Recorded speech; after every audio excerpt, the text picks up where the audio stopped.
اب بڑے ہوں گے اور وہ پہلے ہی کینیڈا امریکہ شفٹ ہو گئے ہوں گے یا اس سے پہلے ہی آپ نے کر لیا ہوگا ان کے لیے بندوبست ان کے لیے، وہ تو سال بعد پہلے، کیونکہ ملٹری کوئی ایسا کام، فوجی کوئی ایسا کام نہیں کرتے جن میں ان کو نقصان ہو، اس لیے انہوں نے پہلے سوچ لیا سر کہ پیسے ٹرانسفر کیسے کرنے ہیں، جو میرے حصے کا ملتا رہا ہے وہ میں نے ٹرانسفر کیسے کرنا ہے، میں نے ملک سے باہر کیسے پہنچانا ہے، کون سے بینکوں میں پہنچانا ہے، کون سی آف شور کمپنیوں میں پیسے لگانے ہیں، کون سے فرنٹ مین آپ نے یوز کرنے ہیں، کون سے فرنٹ مین یوز کیے آپ نے، یہ بھی دیہڑی دو دی گل ہے، مرزا صاحب گل کھول کے تے آئی جانی ہے، تو پھر نہ خدا کو منہ دکھانے کے قابل نہ خلقتے خدا کو، اللہ صاحب ضرور لے گا۔ مرزا صاحب آپ بولے نہیں، آپ کے سامنے ظلم ہوتا رہا، آپ اس ظلم میں شریک مجرم تھے اور ہیں، اور یہ آپ کا ضمیر، یہ آپ کے پہ اور کیا ہوگا، جو آپ کے ساتھ ہوا ہے اللہ معاف کرے، اس سے زیادہ آپ کو تو کوئی فرق نہیں پڑنے والا، بہرحال آپ سے رب پوچھے گا ضرور۔ اچھا جی، آج کی دوسری ہماری جس پہ بات کریں گے کہ اور بھی اس مرزا صاحب کے بعد بھی اور بھی بے شمار ججز ہیں جو ابھی ریسنٹلی استعفے دے کے کر گئے، یا جن کو زبردستی بھجوایا گیا، یا کسی کی بیٹی کو ہوا کر لیا، کسی کے بیٹے کو ہوا کر کے مارا گیا، تو وہ آ کے بڑا وہ جناب بول رہے ہیں کہ یہ ہو گیا وہ ہو گیا۔ یہ ان کا بولنا نہیں ہے، ان کا بونکنا ہے اس لیے کہ یہ ڈرتے ہیں اس پاکستان کے 29 کروڑ عوام سے کہ ان کے درمیان ہمیں شادی بیاہ کے لیے، منگنی اور کسی رسومات کے لیے ہمیں پاکستان تو آنا ہی پڑے گا، ہمیں پاکستان تو رہنا ہی پڑے گا، پھر جائیداد کا ایک بڑا حصہ یہاں پہ جو پراپرٹیز کی صورت میں موجود ہے اس کی دیکھ بھال کے لیے ہمیں یہاں تو آنا ہی پڑے گا۔ تو وہ لوگ، میں صرف اتنا کہنا چاہوں گا کہ اب آپ جمہوریت کے علمبردار بھی بنیں گے، آپ جمہوریت کے مامے چاچے اور کزن بننے کی بھی کوشش کریں گے، آپ یہ بھی کہیں گے کہ ہم تو اس وقت بھی کہتے تھے، اور ہم تو، اب یاد رکھنا اب آپ یہ کہہ نہیں سکو گے، کیونکہ now we are living in 2025 بلکہ 26 چلنے والا ہے۔ آپ اس دور میں جہاں کا بچہ جو ہے وہ بچہ نہیں ہے، وہ بنٹے اور اخروٹ کھیلنے والا، وہ لوڈو کھیلنے والا، یا اب وہ گجی چالک کھیلنے والا وہ انسان نہیں رہا۔ آج کا بچہ کمپیوٹر پہ کام کرتا ہے، آج کے بچے کے ہاتھ میں اسمارٹ فون ہے، آج کا بچہ جو ہے وہ ڈیجیٹل ایجوکیشن حاصل کرتا ہے اور پورے ڈیجیٹل نظام کو سمجھتا ہوتا ہے، آپ اور مجھ سے زیادہ۔ وہ یہ نہیں مانے گا، اور تاریخ یہ نہیں مانے گی کہ آپ جمہوریت کے لیے اب آپ کو جو الٹیاں آ رہی ہیں اور جس کے لیے آپ مرے جا رہے ہو، آپ نے اس جمہوریت کے لیے واقعی کچھ خدمات بھی سارے انجام دی۔ آپ نے آخر وقت تک پیسہ بنانے کی کوشش کی، آپ نے آخر وقت تک اپنے عہدوں کے، اپنی تنخواہوں کے لالچ میں، بلکہ تنخواہ تو کم ہی ہوتی ہے، اس میں جو باقی ہوٹل شوٹر ہوتے ہیں وہ تو ویسے ہی اس کا حصہ ہوتا ہے سسٹم کا، لیکن آپ نے جو اربوں روپیہ یہاں سے سمیٹا ہے اپنی جاب پہ بیٹھ کے، اپنے عہدوں پہ بیٹھ کے، اپنی کرسیوں پہ بیٹھ کے، ان سب کا اب آپ باہر انجوائے کریں گے کہ کوئی اسپین چلا جائے گا، کوئی پورٹگل چلا جائے گا، کوئی کیلیفورنیا چلا جائے گا، کوئی کریبی میں چلا جائے گا، کوئی ہوائی چلا جائے گا، کوئی ہنڈورس چلا جائے گا، کوئی مطلب پناما تو ویسے ہی آف شور کمپنیاں آپ کی سب کی ادھر ہیں، تو اب آپ ادھر رہیں گے، کینیڈا شانڈا سارے، اور یہاں پہ آپ ادھر بھی ایلیٹ تھے، آپ ادھر بھی ایلیٹ ہو گئے۔ مجھے تو یہ لگتا ہے کہ آپ اوپر بھی ایلیٹ ہی ہوں گے، کہ اوپر بھی پتہ نہیں پیسے ہی چلنا ہے، اور آپ پیسے کے زور پہ وہ بھی خرید لیں گے۔ تو اس لیے کہ ایک گھبرایا ہوا پاکستانی اس سے زیادہ کیا کہہ سکتا ہے، ایک گھبرایا ہوا، ایک شکست خوردہ مسلمان اس سے زیادہ کیا بھی کہہ سکتا ہے آپ کو، جس کو جان بوجھ کے آپ لوگوں کی ملی بھگت نے اور پھر اگر آپ یہ کہتے ہیں کہ آپ کے ساتھ یہ ہوا وہ ہوا، کل کو آپ نے کہنا ہے، جسٹر نثار نے بھی کہنا ہے، جسٹر منصور نے بھی کہنا ہے، جسٹر نقوی نے بھی کہنا ہے، اور جسٹر اعجاز احسن نے بھی کہنا ہے، یہ سبھی ان سبھی ججز نے یہ کہنا ہے کل کو. تو مجھے وہ یاد آ رہا ہے کہ لڑائی کے بعد آپ کو جو موقع یاد آتا ہے نا، کدی میں انہوں اینج موقع مار دا نا، لڑائی کے بعد جو چپیڑ یا موقع آپ کو یاد آتا ہے نا لڑائی ختم ہو جانے کے بعد، وہ بہتر ہے اپنے منہ تے مار لیا کرو، اور وہ آپ کو مارنا پڑے گا، کیونکہ وہ وقت گزر گیا جب آپ کچھ کر سکتے تھے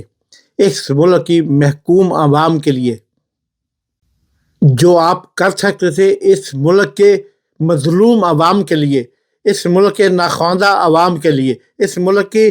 بیسک نیسیسٹی جو انسان کی ضروریات ہوتی ہیں ان کو ترستے ہوئے انسانوں کے لیے، علاج معالجے کے لیے، تعلیم کے لیے، روزگار کے لیے، چھت کے لیے، اور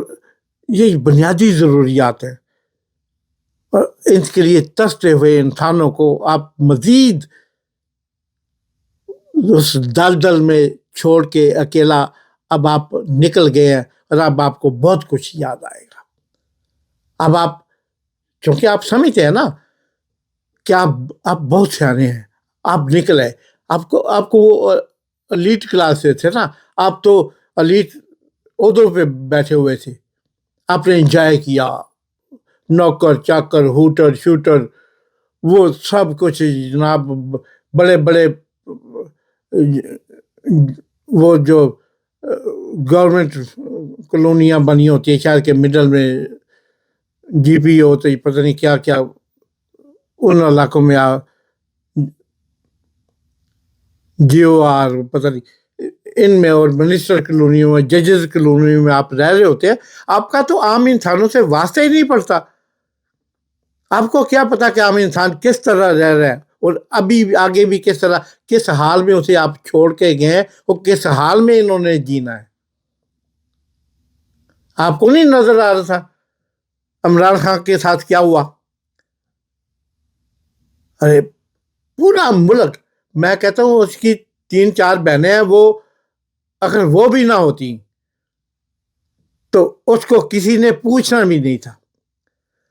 اس کے اپنے بنائے ہوئے، اس کے اپنے پیدا کیے ہوئے وہ لوگ جو بڑے بڑے چودھری، بڑے بڑے منسٹر، بڑے بڑے فیڈرل منسٹر، بڑے بڑے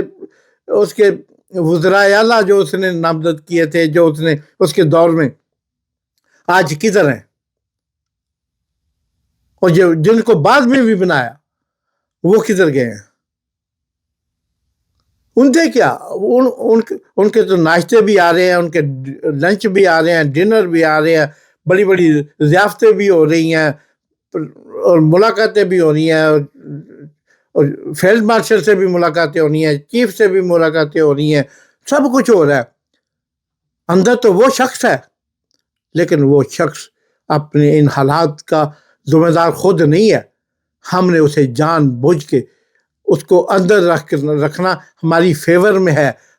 میں ہم سے مراد ان لوگوں کی فیور میں جنہوں نے مفادات حاصل کی ہیں. ہم نے تو مفادات پیپل پارٹی میں رہتے ہوئے، سی کا فیڈرل کونسل کا ممبر ہونے کے باوجود بھی ہم اقتدار میں تھے، تو پارٹی اقتدار ہم نے تب چھوڑا پارٹی کو جب پارٹی اقتدار میں تھی، آخر پارٹی پوری طرح اقتدار میں تھی چیز بی کے بعد، تب خاموشی اختیار کی ہم نے. اس وقت میں تو لوگ باہر سے بھاگ کے اندر آ رہے ہوتے ہیں، اور ہم باہر جانے والوں کے لائن میں تھے، اور دیکھا تو پیچھے کوئی اور نہیں کھڑا تھا. وہ جنہوں نے بڑے بڑے دعوے کیے تھے انہوں نے بھی اپنی اپنی پوزیشن سنبھال لی ہوئی تھی. تو ان لوگوں نے عمران خان صاحب کو جس طرح اس منجدار میں چھوڑا، وہ خدا ان سے پوچھے گا ضرور، کیونکہ اس کی نیت صاف تھی اس شخص کی. اور ہم ہیں، 2 ہیں، 4 ہیں، 6 ہیں، 10 ہیں، یا میں خود ہی ہوں، ہماری پارٹی اس کے ساتھ ہے. پنجاب نیشنل پارٹی ہر گزرتے لمحے کے ساتھ عمران خان کے فلسفے کو کم از کم اس حد تک چوروں کو سزا دینے کی حد تک ہم اس کے ساتھ ہیں. لیکن ایک بات یاد رکھنا کہ میں نے سنا تھا بچپن میں کہ چور دے کار کدی دیوا نہیں بلدا. میرے بابا نے، میرے والد صاحب نے، جنہیں میں ابا جی کہتا تھا، وہ انہوں نے ایک دفعہ سنایا کہ ایک باپ اور بیٹا کہیں چوری کرنے جا رہے تھے. باپ بیٹے کو بھی ساتھ لے کے جا رہا تھا کہ اپنا کام اسے سکھا رہا تھا. تو ان سے ایک گھر میں دیکھا تو ایک اس نے دور سے کہا، بیٹا وہ دیکھا وہ دور جو گھر لائٹ نظر آ رہی ہے دیے کی وہاں پہ. وہ کہتا ہے، بیٹا کہتا ہے ہاں ابا. تو باپ کہتا ہے کہ وہ اس گھر میں میں نے کم از کم 10 دفعہ اس کو ڈکیتیاں کی ہیں، لوٹا ہے، لیکن ادھر دیکھو وہ اس گھر کو جدھر لائٹ مارتی ہے. بیٹا کہتا ہے باپ کو، ابا یاد رہتے پھر کوئی گل نہیں، وہ گھر اج بھی وسدا پیا، اتنے اج بھی دیوا بلدا پیا، اور اس گھر دے لوگ اج بھی سروائیو کرتے ہیں. تو 10 دفعہ لٹیا ہے تو پھر بھی اتنے دیوا بلدا ہے. ابا ساڈے گھر تے اج بھی شام نوں دیوا نہیں سی بلیا جدوں گھروں نکلے تھا. ساڈے گھر تے اج بھی بھوک پئی. تو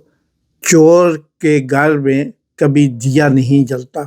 اس کا مطلب آج کل میں نہیں، اس کا مطلب اس معنی میں جس کے تناظر میں میں نے آپ کو یہ محاورہ، یہ مثال سنائی ہے، ذرا غور کیجئے گا کہ چور کے گھر میں کبھی دیا نہیں جلتا. یہ جو آج ذاتی مفادات کے لیے عمران خان کو اندر کھانے پہ مجبور ہیں، کیونکہ وہ باہر آ گیا تو ان کو کون پوچھے گا. ان کی لمبرداری تو ختم ہو جائے گی. ان کی یہ ایسے لیڈر بنے ہیں کہ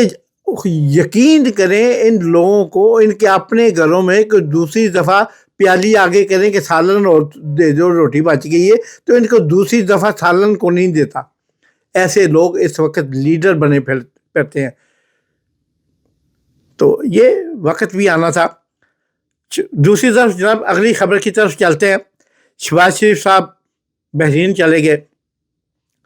بحرین گئے، ایسے کیا کام تھا بحرین میں؟ کون تھا؟ ایسی ان کی لاٹری نکلی تھی، کیش کرانے گئے تھے. کوئی بحرین چھوٹا سا ملک ہے، ہمارے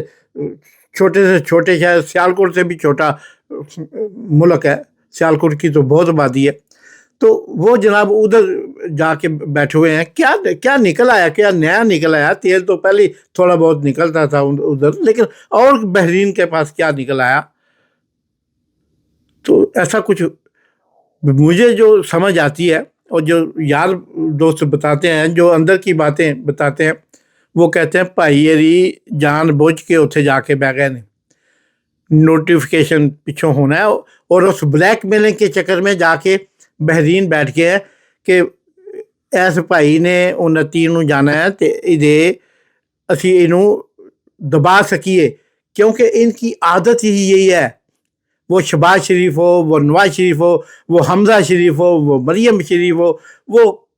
کوئی بھی شریف ہو، وہ بابرہ شریف ہو، ان کی عادت ہی صرف بلیک میلنگ سے اپنے مفادات حاصل کرنا. اب یہ انہوں نے اس کو بھائی نو فیلڈ مارشل نو کہہ دیتا ہے کہ بھائی جے ایکسٹینشن دا نوٹیفیکیشن کرانی تے ساڈے کولوں پہلاں جڑے سارے جنرل جنہاں سانوں چھلیا، سانی چھترول کیتی ہے، جڑے ہن ریٹائر بھی ہو گئے نے، جنرل فیض سمیت، جنرل رضوان سمیت، جنرل پرویز کیانی سمیت، جنرل وہ جو سارے جنرل رئیس شریف، سارے ان کو پکڑ کے ان کو اسی طرح جوتے پھیرو، ان کو اسی طرح چھترولو. ان کی ہونی چاہیے، ان کا احتساب ہونا چاہیے جس طرح فیض کا پکڑ کے ہی کیا ہے. تو اس کا مطلب وہ آدھی فوج کو تو وہ چھترول، کیونکہ یہ ہاتھی جتنے خطرناک ہیں یہ میاں برادران. جیسے ہاتھی اپنا انتقام نہیں نہ بھولتا، اس طرح میاں برادران بھی اپنا، شریف برادران بھی اپنا انتقام، یہ ہاتھی سے بھی زیادہ جو ہے نا کرودی ہے، اور یہ کرودی یہ پاکستان کو لے ڈوبیں گے، پاکستانی خدا نخواستہ یہ پاکستانی فوج کو لے ڈوبیں گے خدا نخواستہ، یہ پاکستان کی سلامتی لے ڈوبیں گے خدا نخواستہ، اگر ان کو موقع دیا گیا، کیونکہ ان کے اندر جو انتقام والی سیاست ہے نا، اس کے یہ کمال ہے، اس کے یہ اس فن کو کوٹ کوٹ کے ان کے اندر بھرا ہوا ہے۔ تو اور جناب اب میاں صاحب پھر اوپر سے بڑے میاں صاحب بولے ہیں، شہباز شریف ادھر جا کے بیٹھ گئے ہیں، بڑے میاں صاحب نے پیچھے تقریر کھڑکا دی ہے، اور اس میں جناب وہ کہہ رہے ہیں کہ یہ ہوگا وہ ہوگا، یا کیا ذات دی کور کڈلی چھتیرا نو جپے، اپنے کام کیا کرتے ہو، اور آپ یاسمین راشد سے تو آپ جوتے کھا کے بیٹھے ہو، آپ کو کوئی لاہور میں پوچھتا نہیں، آپ کا کونسلر نہیں منتخب ہو سکتا، الیکٹ ہو سکتا اگر الیکشن ہو تو، آپ کو یاد نہیں ہے آپ پہ اوقات کیا ہے؟ اور اس کے باوجود بھی ایسی باتیں اتنی بڑھ کے، آپ کو شرم آنی چاہیے کہ آپ اب پاکستان کے ساتھ، پاکستان میں بیٹھ کے آپ یہ کوئی، میں معذرت کے ساتھ افریقہ یا کسی ایسی تھرڈ ورلڈ کنٹری کا نام لے لوں تو نہیں، مجھے ان کی بھی عزت مقصود ہے، لیکن آپ تو ہمیں وہ سمجھ رہے ہیں کسی پسماندہ ملک کے، ہم ادھر لوگ بیٹھے ہیں جو بالکل سمجھتے ہی نہیں ہیں، ہم بالکل عاری ہیں، ہمارے پاس عقل نہیں ہے، بھوسا بھرا ہوا ہے اندر۔ براہ کرم اپنے معاملات پہ غور کیجیے، پاکستانی عوام ہر چیز سمجھتی ہیں، وقت آنے پہ آپ کو جواب بھی دیا جائے گا۔ ابھی اللہ نے رسی تھوڑی سی دراز کی ہوئی تھی نا، اب جیسے ہی اللہ رسی کھینچے گا تو پھر آپ کو آپ کی اوقات یاد آ جائے گی۔ آپ دیکھتے رہیے مسرور ایچ آفیشیل، یہ نئی نئی باتیں، نئی نئی خبریں، تجزیے آپ تک پہنچتے رہیں، اور یہ آپ اس کو فارورڈ بھی کریں تاکہ اس کار خیر میں دوسروں کو بھی شامل کریں۔ پاکستان پائندہ باد۔